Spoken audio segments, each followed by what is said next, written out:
As we start to learn the book of Jonah, I will read Jonah chapter 1 verses 1 to 2. Now the word of the Lord came to Jonah, the son of Amittai, saying, Arise, go to Nineveh, the great city, and cry against it, and for their wickedness is come up before me. Man's desires, frustrations, and reactions are basically the same, generation after generation, even though they are expressed in various ways, depending on the times and culture. Seeing what Jonah was like in his historical setting provides lessons for us today. The prophet Jonah was a real person and not just a character in a parable.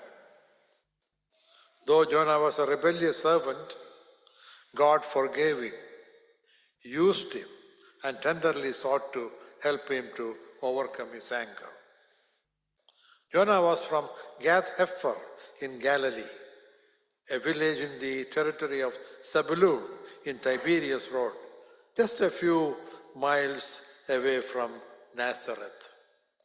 Jonah, therefore, was a Galilean, which helps to make him a more fitting type of Lord Jesus.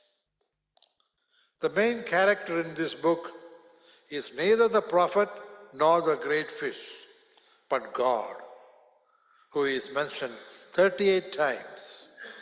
It must be remembered that prophecy does not always or primarily mean foretelling the future. Prophecy is telling forth the mind of God, a declaration of the counsels of God, whether in relation to present circumstances or to future events. The first two verses of the book of Jonah contains God's great commission to Jonah. Now the word of the Lord came unto Jonah, Arise, go to Nineveh, and cry against it. Notice that what came to Jonah was the word of the Lord.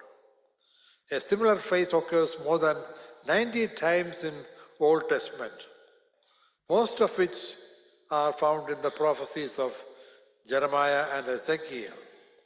But it will be also found that the word of the Lord came to Abraham, to Nathan, to David, to Solomon, to Jehu, to Elijah, to Isaiah, to Haggai, to Zechariah, and to several others in the lesser known names.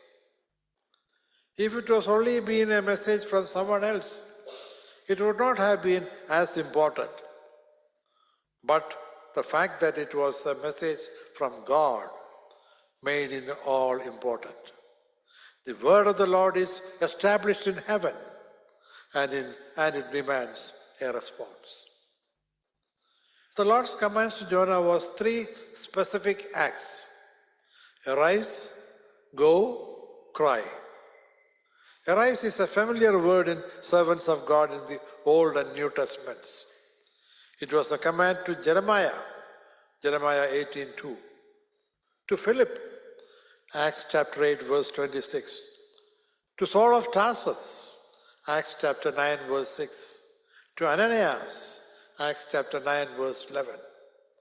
Jonah was to arise from where he was and go to Nineveh and cry out God's message against the wicked city. There could not have been any clearer instructions from God to man. Yet Jonah had tremendously difficult time carrying out these clear instructions. Before we become too hard on Jonah, however, we must remember that God has also given clear instructions to us, believers of the present age. Jesus Christ himself has commanded, Go therefore and make disciples of all the nations, baptizing them in the name of the Father and of the Son and of the Holy Spirit, teaching them to observe all that I commanded you. And lo, I am with you always, even to the end of the age. Matthew 28:19 20. No believer can resign from the responsibility of this commission by claiming that it is only for preachers or missionaries. Although Jesus Christ was speaking to his disciples when he gave the charge, the obligation to carry out his command has extended down to believers at the present time also. John 15:16 records the words of Jesus Christ to us, to believers. You did not choose me, but I chose you and appointed you, and you should go and bear fruit, and that your fruit will remain. And whatsoever you ask in the Father in my name, he may give it to you. Another passage clearly sets forth God's program. That is Ephesians chapter 4, verses 11 and 12. He gave some apostles and some prophets, some evangelists, some pastors and teachers, and for the perfecting of the saints, for the work of the ministry, for edifying the body of Christ. God has called the believers of the present days to be involved in equipping the saints for the work of service to the building up of the body of Christ. Other helpful verses are 2 Corinthians chapter 4, verse 1. It says, therefore, since we have this ministry, as we have received mercy, we do not lose heart. Notice the significant word as. For every person who has trusted Jesus Christ as his Lord and Savior, it is a fact that he has received mercy. Therefore, it should be a fact that he does not lose heart. There is no alternative. Believers are to be courageous in carrying out the ministry of the Lord. 2 Corinthians 2 Corinthians chapter 5, verses 18 to 20 gives us clear instructions. Now all these things are from God, who reconciled us to himself through Christ and gave us the ministry of reconciliation, namely, that God was in Christ reconciling the world to himself, not counting their trespasses against them, and he has committed to us the word of reconciliation. Therefore, we are ambassadors for Christ. As though God is entreating through us, we beg you on behalf of Christ, be reconciled to God. Thus, God has given clear instructions to his children, and they are responsible to heed them, even as Jonah was responsible to heed the instructions God has given to him. Jonah's instructions were very clear. Arise, go, cry. One might consider that Jonah had more an excuse than do believers today for not obeying the Lord. Yet, no one really has an excuse or to disobey God's word. There is no valid excuse for not carrying out God's word, because whether he wants a person to do his will, enable him to accomplish. No one is of his own when he is following the Lord's commands. I want to make that very clear. No one is of his own when he is following the Lord's commands. And when a person knows he is doing God's will, he can have complete confidence that what he is doing will turn out in a way that will honor God. Far too believers today think that they can escape the responsibility of God's commission. The world today is wicked as it is in Jonah's time. And someday God's judgment will fall. Before this, however, God's purpose for believers is to take the message to the unbelieving world so that they may have opportunity to repent. So God needs believers, and the world needs believers. They must not fail. So God needs us, and the world also needs us. We must not fail. As we go down to the story of Jonah, we see him very callous and lethargic to God's commission and sleeping in the deck of the ship. Jonah was suddenly aroused from his sleep by the voice of the shipmaster. How solemn it was that a prophet of Jehovah should be awakened from sleep from a heathen shipmaster, urging him to call upon his God for help. One Bible scholar comments like this: a Hebrew rebuked by a heathen. How sad it is. We too, many a times, be awakened from our lethargy and by the rebukes of unbelievers. When Jonah was exposed to the unbelieving Gentiles in the ship, they asked him 7 specific questions. We can see that in verses 8, 10, and 11. Tell us, we pray thee, for whose cause this evil is upon us? What is thine occupation? And whence comest thou? What is thy country? And of what people art thou? Why hast thou done this? And what shall we do unto thee? First, tell us now, on whose account has this calamity struck us?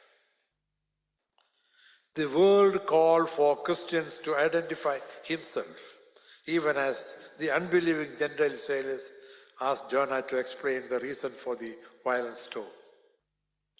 It was as if they were saying, we know this is happening because of you. Come clean, Jonah. Tell us why. One who also wonders why we who know Christ as our Savior say so little to the lost world today. We know that Christ is coming and he may come very soon.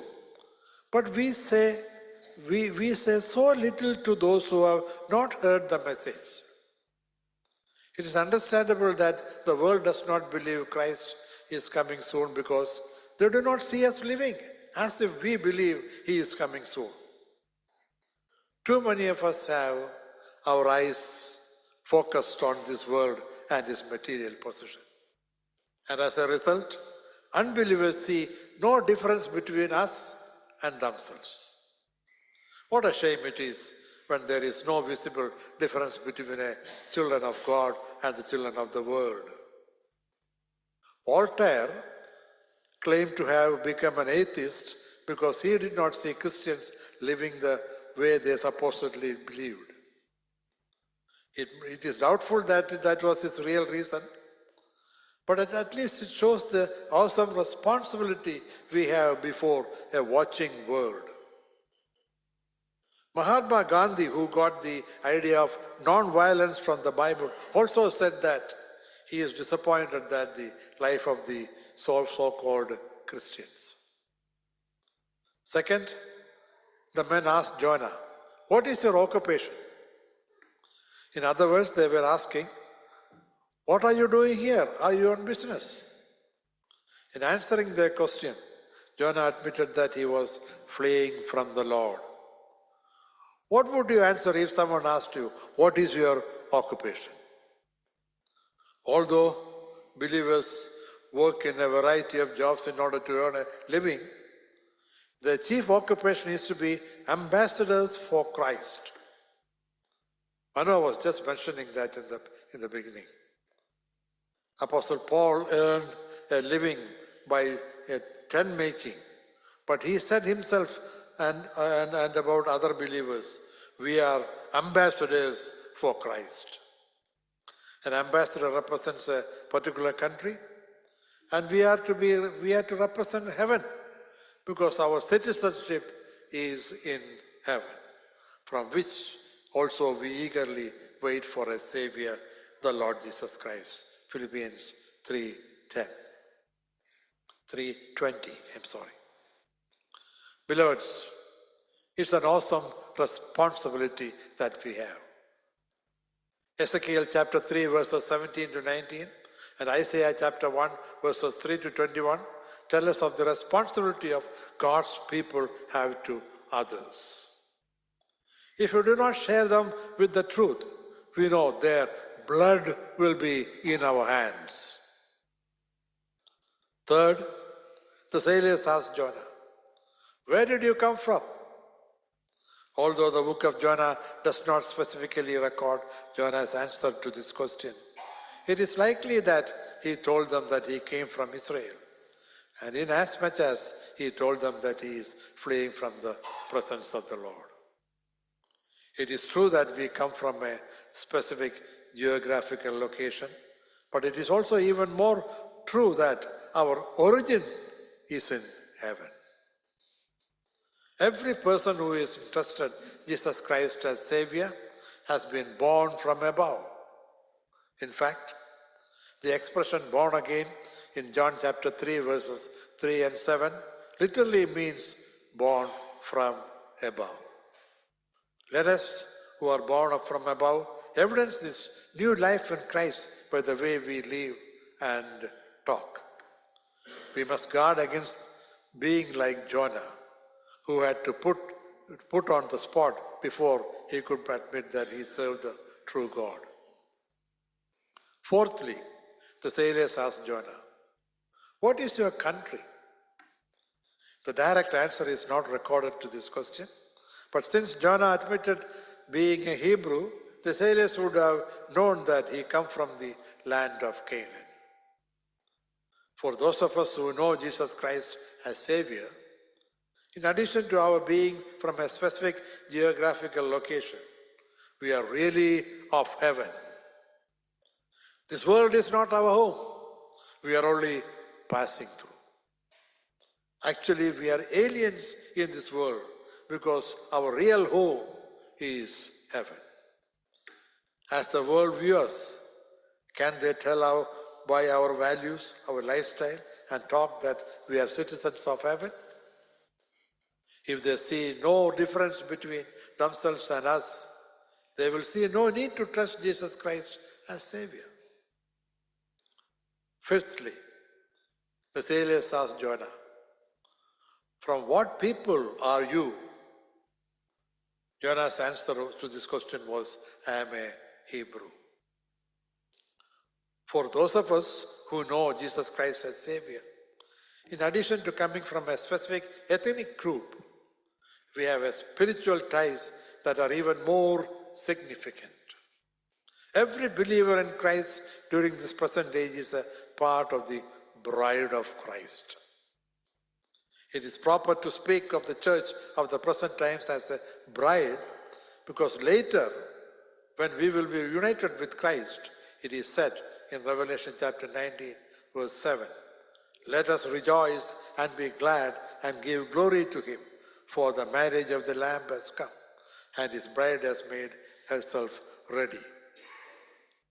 As a bride, we are to be preparing ourselves to be in the very presence of the Lord Jesus Christ.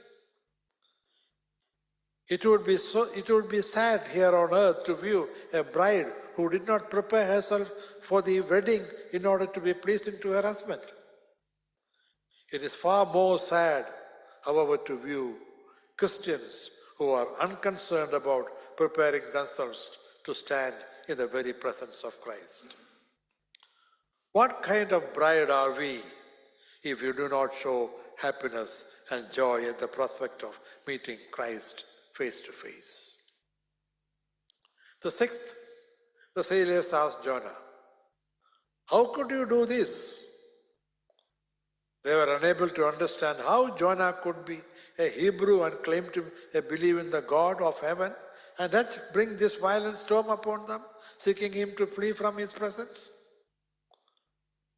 Those unbelieving sailors could not understand how one could claim to believe in God could disobey in such a way. We who know Jesus Christ as Savior should not be hard on Jonah until we have faced ourselves on this matter.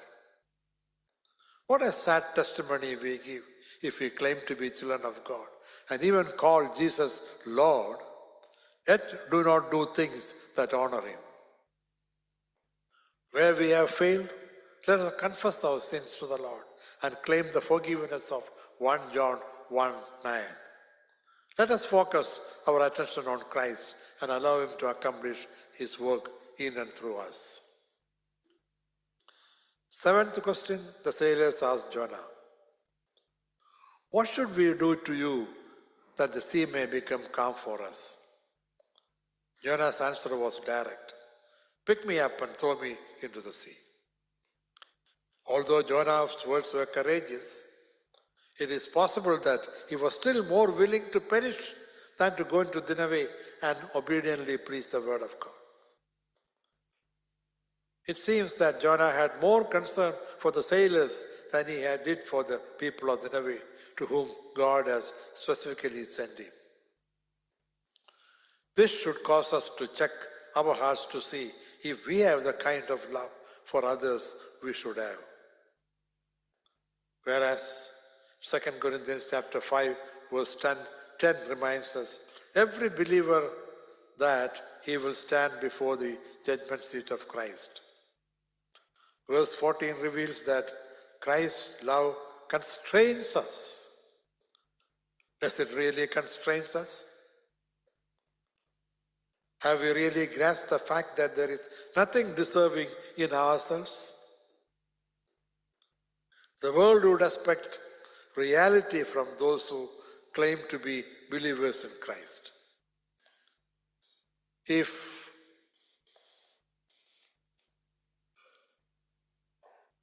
only they know that we belong to Christ by our living, then they will be attracted to the Lord. They are looking to us. I repeat, the world is looking to us for reality in us.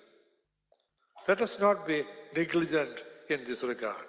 Let us live in such a way that others will see that a proper relationship to Jesus Christ is the only hope for personal and world problems. So, beloveds, the word of the Lord came to Jonah. He is coming to us afresh this morning. Arise, go, cry. It is the messianic message of evangelism. Anyone to heed this call? Have you ever thought about the fact that you and I have the gospel today? Because people like Abraham and others chosen by God were faithful. God has chosen to work through men. Therefore, the future of God's work rests on what He is able to motivate men to do. If the Old Testament times, the work of the God depended on men such as Abraham, Isaac, and Jacob. In the New Testament times, Jesus Christ made His future programs dependent on the apostles. He raised men like Martin Luther, D.L. Moody, Anthony Norris Grove, and George Mueller. He commissioned faithfuls like William Carey, Hudson Taylor, Adoniram Judson, the Redwoods. He greatly used Dr. Billy Graham, Dr. Stanley Jones, and K.V. Simon. Thank God. Thank God for those who have heard the call from Bethesda in the past, from Louis Samraj to Roy Scora. What a great honor to serve the Lord, our living God, our Savior. We have been called to be ambassadors of Christ. Is there anyone to say like this? Like Isaiah said, "Here I am, send me." Father, we